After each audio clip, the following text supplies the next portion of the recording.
How about Gary Bettman? Yeah, let's talk a little hockey. Reading in The Athletic, that story, it sounds like there was a podcast that Craig Leopold was on. And spilled the beans. He had mentioned, basically this. spilled the beans, Yep. saying Bettman's, pretty much on his way out. But the problem is, Gary Bettman never said he was on his way out. And he's like, I don't think I'm ever going to retire. He's not wired to retire, so how would he say? That's what he said. Thank you. And I think what he was basically saying is, we do, I am 72. I have done this for 30 some years. I'm the longest running commissioner in any sport. He's done an amazing job.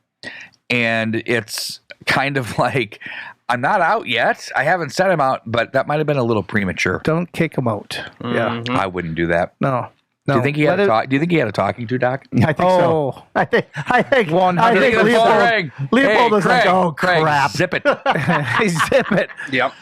Pull your head out. It was one of those things that was like in a private conversation, and then, Leopold Or maybe probably, the committee knows, and he's a leaker. Yeah, well, they're just talking about it. They're just talking nonchalant, and just sometimes you have to guard your words. And when you're in a casual situation, Know your audience. you're talking. Sometimes you don't guard your words. What I wanted to touch on though with him is I think, I don't know what this room thinks of him, but I think publicly he gets kind of hammered more than he deserves. When you consider this league, it's the most tricky of the four majors to run. No question. You've been able to grow it to 32 sustainable teams. Yeah. That's huge. You've done it in markets where people would say, how is hockey going to thrive and exist in Tampa, Miami, Dallas? How's that going to happen? Nashville. That is crazy. And when you really think about when we were little, if that was even a possibility, it was always viewed down our noses because we're so arrogant, right? That we're saying, well, there's no way that's the AHL or that's the IHL or East Coast League. That's not NHL material. But he's proven that if you invest in the appropriate markets.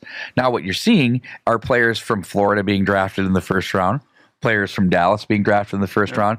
It's impressive. Kids are playing the game, and they've been able to really extend the game of hockey. USA Hockey's done a great job, and I don't think Gary Bettman and the NHL get enough credit for the footprint that they've created in that regard. I do think the salary cap was huge. We lost a whole season for it.